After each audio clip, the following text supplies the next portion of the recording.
Ladies and gentlemen, now available via my ProWrestlingTees.com online shop, Get Off My TV.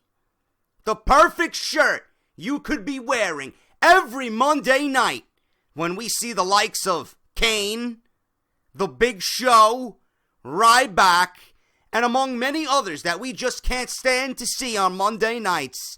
I now bring to you and available for purchase this weekend, starting today. Get Off My TV, man.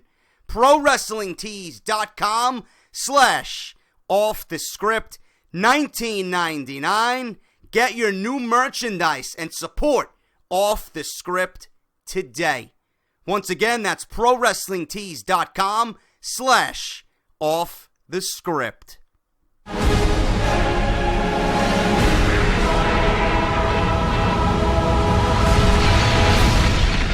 What is going on, guys? JD from New York here.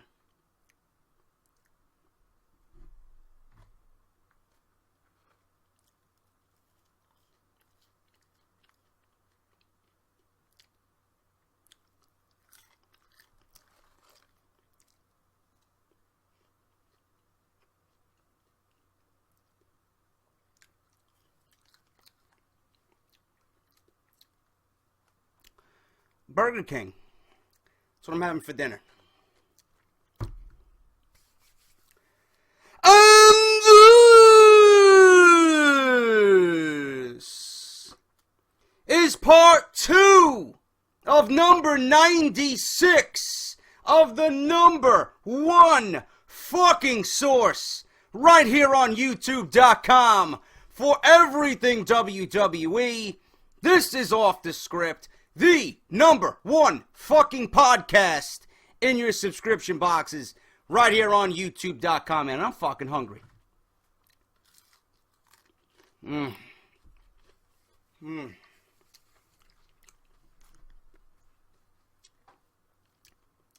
what happens when you work a fucking 12-hour shift and you don't get home till fucking 11:45 p.m. That's when I'm recording this fucking video. Work sucks. I hate it, and I hate Christmas. And I probably hate everybody that fucking walked into my shop today. Seriously. Couldn't wait to get home and do what I wanted to do, man. Off the Script is here. I got news on Roman Reigns and the Backstage report about what WWE plans to do. How long ago did they devise this plan for Roman Reigns winning the WWE Championship? I know it's been a fucking very, very controversial topic right here on my channel, but I'm not going to go too much into it anymore. We're going to discuss what the plans are going to be, where WWE wants to go, how long ago did they come up with everything that they wanted to do. Monday Night Raw, I got news on how the script changed right before the show went on the air, man. What was originally supposed to be planned for Monday Night Raw? We're going to discuss that, and we're going to discuss news about possible Big Cass and Enzo making their WWE main roster debut. But before I get into that, I want to thank each and every one of you guys who actually went out and bought your new, fresh, right off the press, Get Off My TV t-shirts right here for Off the Script, man. If you guys don't know what I'm talking about, it was the first thing you seen when you clicked on this video. I have new merchandise on my shop at ProWrestlingTees.com, and these things are gorgeous, man.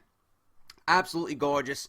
If you guys are sick and tired of all the bullshit that happens on Monday Night Raw that you don't want to see, go out and get yourself the official Get Off My TV t-shirt right here, man. Hashtag Get Off My TV. Thank you to all those who purchased t-shirts yesterday and so far this week. I greatly appreciate it. If you don't have yours, go out and get it, man. ProWrestlingTees.com/offthescript, $19.99. Obviously, they ship within the United States, and yes, they do ship internationally. All sizes are available. If you missed part 1 of Off the Script, that is in the description down below. If you missed any part of my Roman Reigns week, Monday Night Raw, Behind the Mic, where I talk about why I did not like Roman Reigns winning the WWE Championship and the consequences that this could potentially have on WWE television. I'll link you that video down below. We even discussed it on Out of Nowhere, number 9, with Joe Cronin. Link for that will be down in the description as well. And if you guys are not following me on Twitter, at JD from NY206. And as always, subscribe to the number 1 source for everything WWE right here on YouTube.com. Let's get into the news, guys. Roman Reigns. Everybody's all over Roman Reigns' jockstrap. But in the latest Wrestling Observer newsletter, Dave Meltzer went into detail on the plans for Roman Reigns as the top guy in WWE. There were plans last year for him to eventually replace John Cena as the face of the company. The reason why Brock Lesnar beat The Undertaker at WrestleMania 30 is Vince McMahon thought it was going to be The Undertaker's last match. It turned out that The Undertaker, who was physically in bad shape with knee and hip problems, was feeling better as he got closer to WrestleMania 32, so he decided to come back. Reigns was earmarked to be the top guy when he first came up to the main roster as part of the Shield. But plans were put in place at WrestleMania 30. The idea was that after that match with The Undertaker, Lesnar would be an unstoppable force, and he'd win the WWE Championship, and he wouldn't lose it until WrestleMania 31, when Reigns would have beat him. That was the plan, and we discussed that leading up to WrestleMania 31. You guys know that much of the story. No secrets there, okay? Those plans obviously changed a couple of days before the show, and Reigns has stated publicly that he was not told that he wasn't winning the title until the Hall of Fame the day before WrestleMania. The crowd forced WWE's hand, and they ended up holding off on Reigns' big WrestleMania moment. Seth Rollins was originally scheduled to drop the title to Roman Reigns at the Survivor Series, but because of Rollins' injury, plans changed, and Reigns won the title in the finals of the tournament, but the decision was made to have Sheamus cash in his briefcase. This is where WWE fucked up. You guys who have been watching me know how I feel about this situation. I think WWE would have been in better spirits if they actually took a risk. And you don't have a successful business if you don't take risks. Okay? Roman Reigns, I've said this many times before, you know, he is going to end up the face and the king of WWE. But everyone who has ever held that top spot has always been a heel one time or another. Roman Reigns could have easily started off as a heel before he ascended to the throne and took John Cena's spot, and he would have gotten organic, genuine heat from the crowd. He would have been hated. He probably would have been one of the most hated WWE superstars of all time if they took the proper steps to make that happen and to make it believable. They did not, and for whatever reason, WWE thought it was a good idea to get the title on Sheamus, and that's the route that they went for the Survivor Series. Now, according to Dave Meltzer, the plan was always for Sheamus to lose the title to Reigns, even though the crowd reactions for Reigns were not favorable at almost all of WWE's TV tapings. The amazing thing that WWE managed to pull off is that Reigns won the title on Raw in Philadelphia, the same city that booed him out of the building at the Royal Rumble earlier this year. What Dave Meltzer fails to mention here is that the crowds compared to both shows, or if you're gonna compare both shows, not the same crowd. Now, I know I discussed it on Off the Script with Justin Bailey, and, you know, obviously he is, partners with Joe Cronin, and I fully understand where he's coming from. The ECW type crowd that was cheering on the hardcore match with the Wyatts and the Dudleys, you know, obviously some of those people, it was a partial crowd to that type of thing, you know, but that type of match always is going to generate a reaction, no matter who's in the crowd, man. People just love to see physicality. People love to see chaos. People love to see violence, and that's what that match delivered, okay? But if you're really going to, dissect the crowds, they are both completely different. You know, these people that go to these shows, and I stated this on my videos this week, and I'm just reiterating myself here for you guys if you might not have seen it. The people that attend pay-per-views are a hardcore crowd.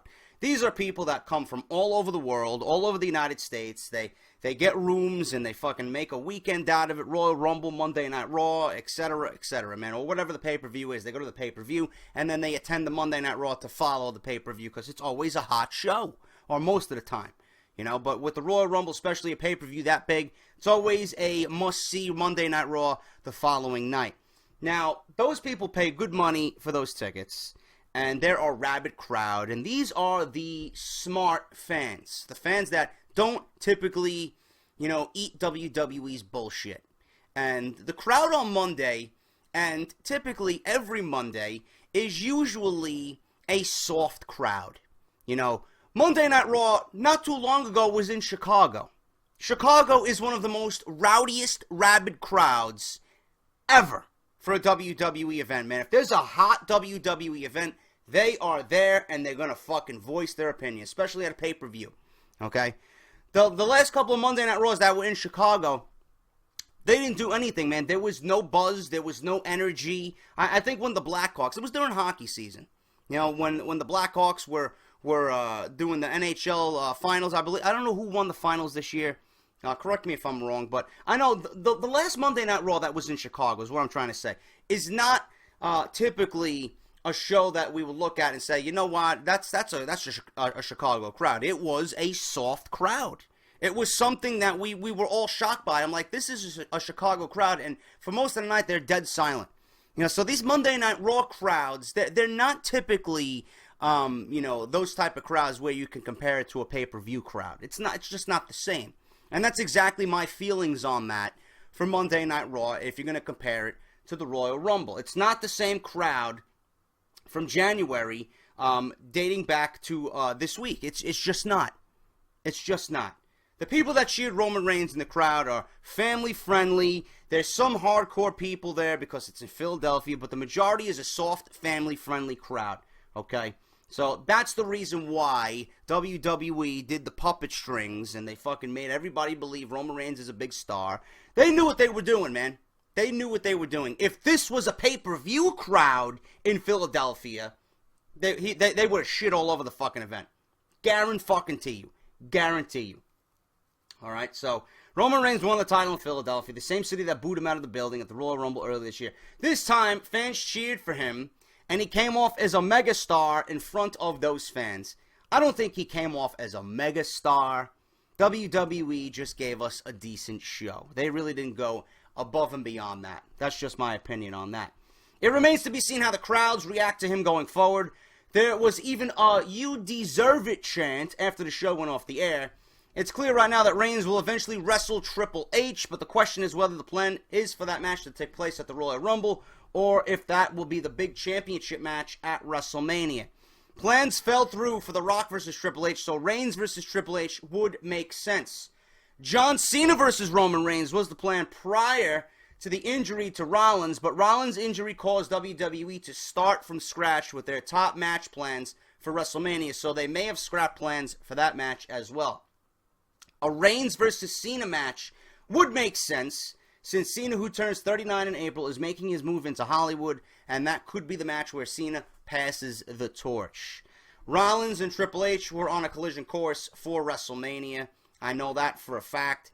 You know, we definitely would have probably gotten Roman Reigns versus John Cena for the WWE Championship, but then where does that leave The Undertaker? The way I see it right now, The Undertaker has no opponent for WrestleMania. Sting is not going to be there. The Rock is not going to be there. You know, Batista's a very, very long shot. You know, the only one that could go up against The Undertaker right now, logically, and one match that really hasn't been done on that type of stage, is John Cena. So I'm going with John Cena versus The Undertaker. I honestly believe, with the rumors of Sting, The Rock, Batista, and all these guys not being at WrestleMania, Orton's going to be out, Rollins is going to be out, there's a lot of guys that are just not going to be at the event. I honestly think the main event is going to be Triple H versus Roman Reigns for the WWE Championship. And that bothers me. As a fan, that bothers me. You know, Cena and The Undertaker, great. I think that's going to be a great match, even though the impact of that match will not be as great as if The Undertaker still had the streak. But it's still something that we all want to see, and they could build a nice stipulation around that. But I honestly think Triple H and Roman Reigns are on a collision course for WrestleMania 32. I honestly think Triple H is going to enter the Royal Rumble and take things into his own hands. And foolishly, the WWE is going to book another Royal Rumble to be a complete waste and give it to someone who is not a young up-and-coming talent for the sake of a fucking storyline. That bothers me, man. And if that doesn't bother you as a WWE fan, I don't know what is. I don't know what will bother you. Seriously. I understand that it makes sense. I understand that it's logic. But listen, we have access to the dirt sheets. We have access to all these news articles. We know what's going on. You know, we're not young and stupid anymore. We don't know, you know, what's happening on Monday Night Raw. We don't go into these things blind. Okay, we know Triple H is going to take some time off after the beating that he got from Roman Reigns at TLC. And then Roman Reigns making a botch on his promo on SmackDown, saying that Triple H hasn't been seen since. I don't know who was in the ring prior to NXT TakeOver, man, with the spotlight on him. Was that Triple H, or was I seeing a ghost? Was that a mirage? I don't know. So whoever scripted that for Roman Reigns, number one, is a fucking asshole. Number two, should be fired. And for Roman Reigns to actually read that script and be okay with it and not say, you know what, guys, this is illogical. Why am I going to be mentioning Triple H hasn't been seen since I kicked his ass? Meanwhile, anybody that watched NXT seen Triple H in the ring announce the show. I don't know, man. Stupidity. Absolute stupidity. But Roman Reigns, Triple H, listen, it makes sense. It makes sense from what they're trying to build here. But to see Triple H win the Royal Rumble and have another Rumble wasted, I mean, really. Really. Where's Daniel Bryan? I would take anybody at this point to win the Royal Rumble. Kevin Owens, Tyler Breeze, fucking Dean Ambrose, a Bray Wyatt, a Brock Lesnar. WWE has many avenues they can go down. I just don't know why WWE would even think about giving Triple H the Royal Rumble. And again, who eliminates Brock Lesnar in the Royal Rumble? I mean, seriously, think about that. Who eliminates Brock Lesnar in the Royal Rumble? I don't see anybody in that match eliminating Brock Lesnar. And if you eliminate Brock Lesnar, you make him look like a chump. Seriously. Who on earth is going to fucking toss that man over the top rope? Logically, nobody.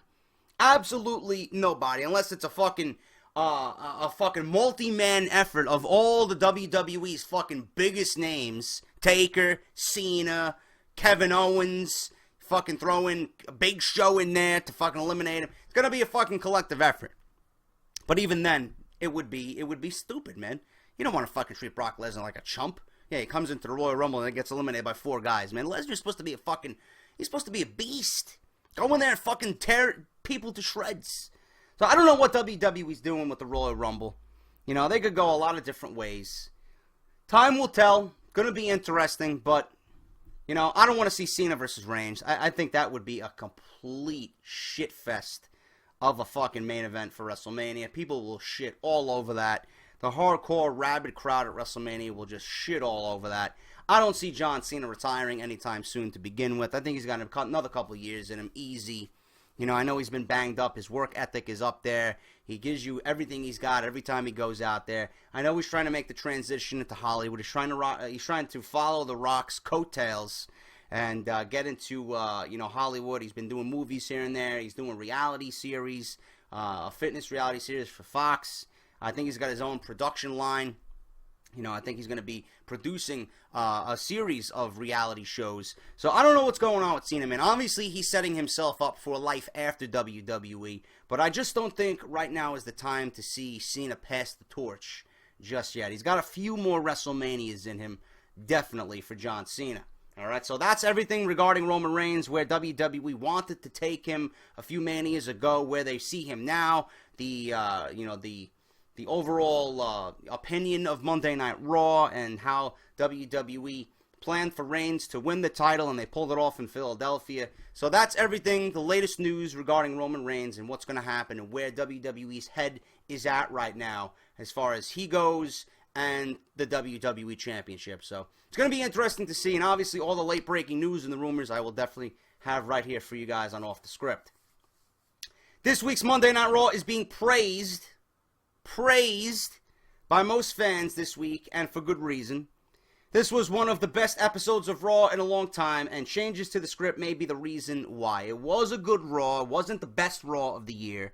And one Raw is not going to make everybody believe Monday Night Raw is on the right track. Once they get 4, 5, 6, 7 good shows, and they continuously give us good shows on Monday night, then we can say, Monday Night Raw's on a great string of momentum. You're not going to have me come on here and say, Monday Night Raw was fucking great, and I'm going to praise the shit out of it, and I'm going to fucking get on my hands and knees and kiss everybody's feet. Nah. The damage is too much for the previous episodes, man. You got a lot of work to do before you make me fucking even smile about Monday Night Raw. So the people who are fucking praising this and fucking singing the praises of Vince McMahon and fucking jerking Roman's cock. Listen, you guys must have a very, very short-term memory. Because I don't know what the fuck you've been watching, but I know what I've been watching the past fucking 6 months on Monday Night Raw, and it's absolute fucking embarrassing garbage. One Raw is not going to change what we've seen for the last 6 months. They got a lot of work to do. But it was a decent show. Not the greatest show. Wasn't the best Raw of the year. By far was not the greatest Raw of the year. But it was a decent show. That's all I'll say about that. The original plan was to kick off the show with Roman Reigns confronting Sheamus in a talking segment. Oh boy. I don't know if the plan was for Reigns to win the title, but the segment with Stephanie was not in the script prior to this week. And also, as noted on Monday, Tommy Dreamer was supposed to finish his TV commitments with WWE at the TLC pay-per-view, but he was asked to appear on Raw, so the Extreme Rules match was likely something decided upon on Monday afternoon. During last week's NXT conference call, Triple H was asked about how to fix WWE, and he indicated that he wasn't sure what could be done, but they were working on improving the product. This week's Raw was a clear reaction to the recent ratings numbers. Despite what some may say, Vince McMahon does care, and keep in mind that they are working on bringing in more big-name sponsors, so they need to keep their numbers up on the USA Network. So Vince McMahon does care. He does care about the ratings. I always knew he cared about the ratings, and that's why I was always pushing before this week's Raw took a 27% increase in ratings over what they did the previous week. I've been lobbying for WWE to continue to sink lower and lower and lower as far as ratings go, because nothing will be done. If Vince McMahon sees the ratings plummeting, then he'll do something. And obviously, one of my main gripes was Vince McMahon coming back, a 70-year-old man who's in charge of this company, coming back to insert himself into storylines because his number one guy, and I mean number one with the fucking quotes, couldn't get himself over.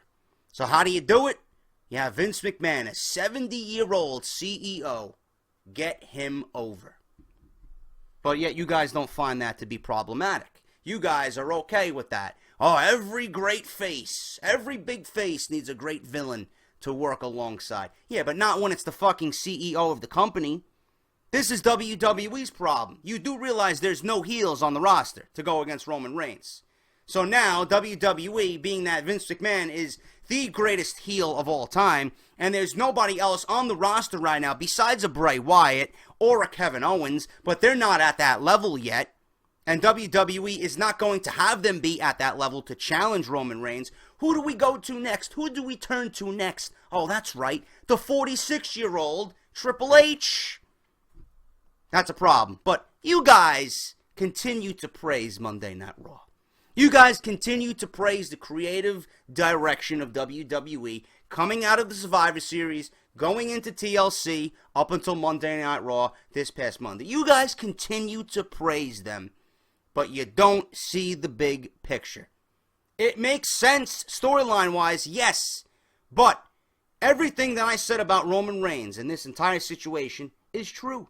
They're putting all their eggs in one basket with Roman Reigns, and they're forgetting about the entire WWE roster. Instead of building up multiple guys, alongside Roman Reigns, a few of them could be heels. They have nobody. They have nobody. This 50-50 momentum, this 50-50 booking shit, done.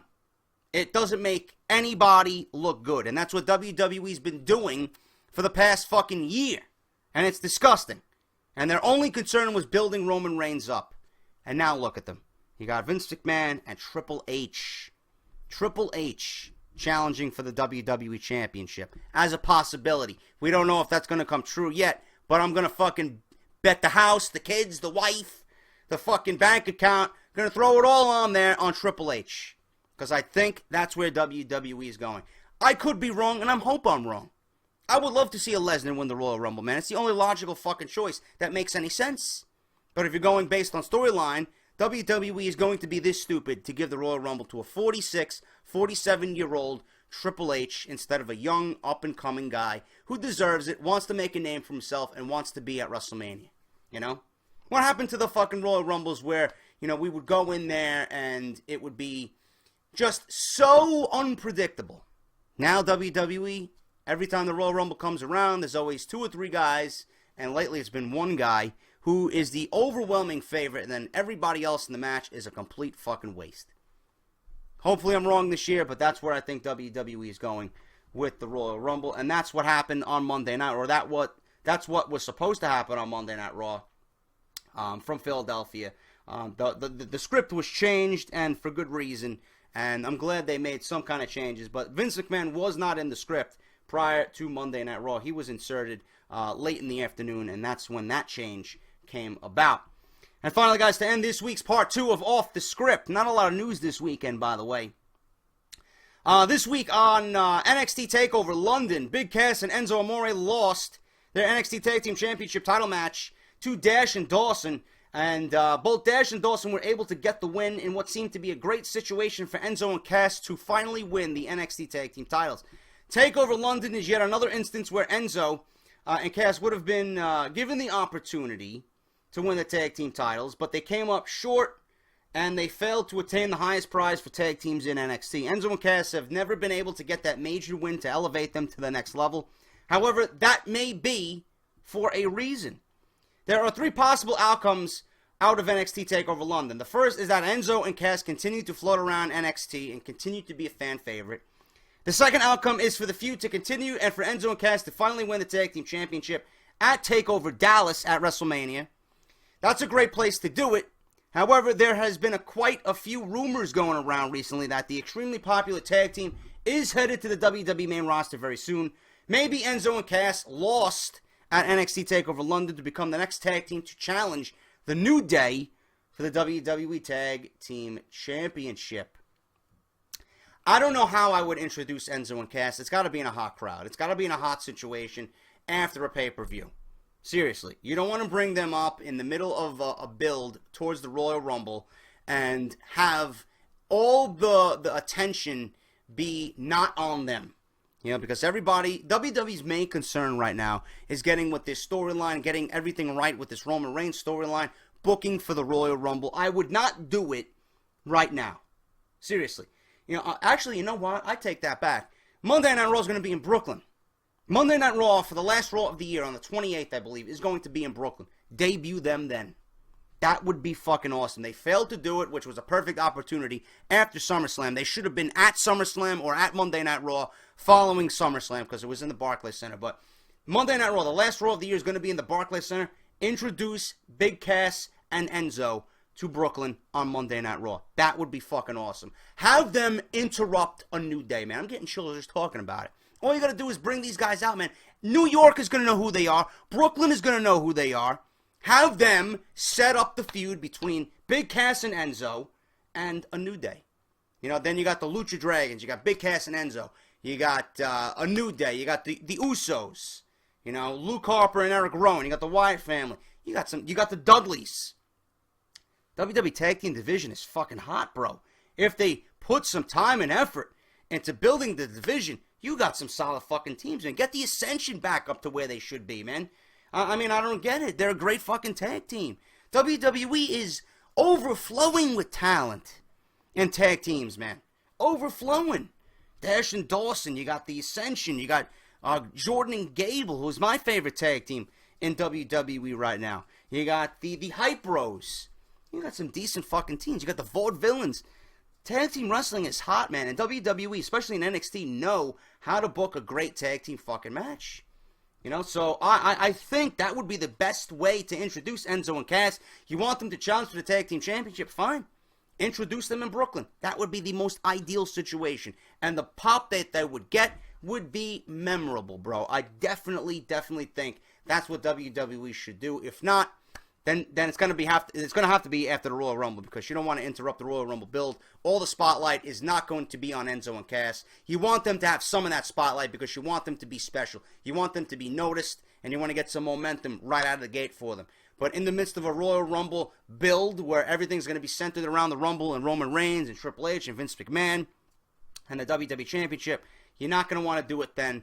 If they don't do it in Brooklyn, the night after Royal Rumble would be ideal on Monday Night Raw. But we're going to see what happens. I would love to see them on the main roster. I love the team. I love their energy. They got the best tag team entrance in all of the WWE. Them and the New Day, man. I think that would be a great fucking feud.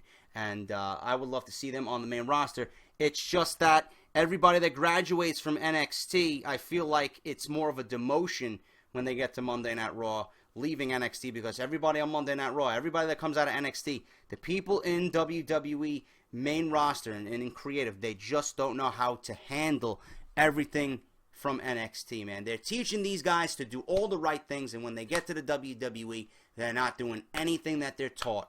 Nothing. Everything on Breaking Ground is pretty much that we see regarding NXT is thrown out the fucking window. When they get to the main roster, if Vince McMahon doesn't like it, tough shit. Vince McMahon's going to do and say what he wants, and he's going to have things happen the way he wants them to happen. That's a fucking problem, man. He's got to open his eyes a little bit. But Enzo and Cass, I would love to see them on the main roster. I think a feud with the New Day would be fantastic. That is Off the Script. That is part 2 right here for Saturday. If you enjoyed the video, hit that thumbs up. Greatly appreciated. If you missed part 1, link down below. ProWrestlingTees.com/offthescript. Go get your hashtag Get Off My TV t-shirt with the big show right on the front of the shirt, man. Fucking beautiful black, nice silhouette of the big show inside a TV with the hashtag and then the Off the Script logo, man. Fucking beautiful, man. Dave Bogart from Pro Wrestling Tees designed that shirt. Giving him massive props on that one, bro. Gonna have him do the next one as well. I got some ideas floating around. Not for a couple of months, though, but I want these shirts to be a hot seller, man. So if you don't have one, go get yours today. And as always, WrestleCrate.com. Coming soon, man. Another WrestleCrate unboxing. Should get it right after Christmas. That's WrestleCrate.com. And on Twitter, at WrestleCrate. They got a UK link as well, UK Twitter. All the information you need will be down below in the description. If you guys want 10% off your first purchase, use the code JDSENTME. All right, so that's all that, guys. You guys know the deal. YouTube, subscribe, Twitter, follow me at JD from NY206, and hit that thumbs up. Comment down below. Let me know what you guys are thinking about everything in part 2 of Off the Script, and I'll be back right here for Sunday morning, part 3 of the #1 podcast right here on YouTube.com when it comes to WWE. I'm JD, and I'll see you all on Sunday morning. Take care.